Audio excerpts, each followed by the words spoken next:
প্রত্যেক মানুষ সূরা ফাতিহা কিন্তু পড়ে, কিন্তু সূরা ফাতিহার মধ্যে প্রত্যেকটা মানুষ কি বলে, আসলে কি তাদের এই ধারণা আছে? ফাতিহা, সূরা ফাতিহাতে আমরা বলছি যাবতীয় প্রশংসা কাকে করব? স্বয়ং স্রষ্টাকে, কিন্তু যাবতীয় প্রশংসা স্রষ্টাকে করা হয় না। আমরা সূরা ফাতিহার মধ্যে বলছি তিনি রহমান এবং রহিম, কিন্তু বাস্তবে রহমান এবং রহিমের যে কদর, তার যে ভারসাম্য রাখতে হয়, সেটা আমরা রাখি না। তারপরে বলছি মালিক ইয়াউমিদ্দিন, আমার মালিক। মালিককে কেমন করে সম্মান করতে হয় সে সম্বন্ধে আমাদের জানা নাই, আমরা জানার চেষ্টা করিও না। মালিক শব্দের অর্থটাই হচ্ছে মহা মহা গুরুত্বপূর্ণ।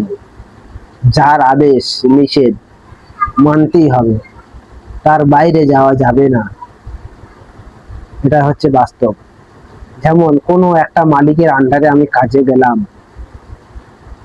তার কাছে কাজ যখন করবো বলে অঙ্গীকার করলাম,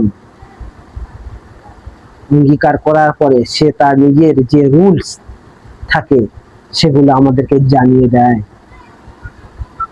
সেই রুলস হিসাবে তাকে, তার নিয়ম কানুন হিসাবে আমাদেরকে চলতে হয়, এটাই বাস্তবতা। আজকে স্রষ্টা আমাদের যে মালিক, আল্লাহ যে আমাদেরকে মালিক, আমরা কি তার রুলস, তার যে নিয়ম, যে সিস্টেম, তার মধ্যে কি আমরা আছি? আমরা নাই। কারণ আমাদেরকে ওই জায়গাতে নিয়ে যাওয়া হয় নাই। আমাদেরকে বলেছে সুবহানাল্লাহ, আলহামদুলিল্লাহ, আল্লাহু আকবার পড়ো, জিকির আজগার করো, তাসবিহ তাহলিল করো, আর নামাজ পড়ো, তোমার জান্নাত পেয়ে যাবে। জান্নাত তো এই পথে নাই।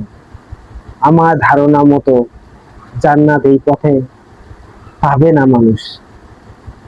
মানুষকে যে কাজের জন্য সৃষ্টি করা আছে সেই কাজটাই তার জান্নাতের পথ বের করে দেবে।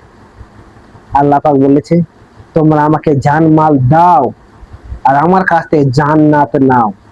জানমাল দিলে তবে জান্নাত দেবে, এমনি এমনি জান্নাত দেবে না। দুনিয়ার সবকিছু এমনি এমনি দিয়েছে, এই এত রসম রেয়াজ নিয়ামত সবকিছু এমনি এমনি দিয়েছে, কিন্তু জান্নাতটা এমনি এমনি দেবে না। ওটা জানমাল দিলে তবে জান্নাত দেবে, এটাই তার বাস্তবতা। আমরা সেটা করি।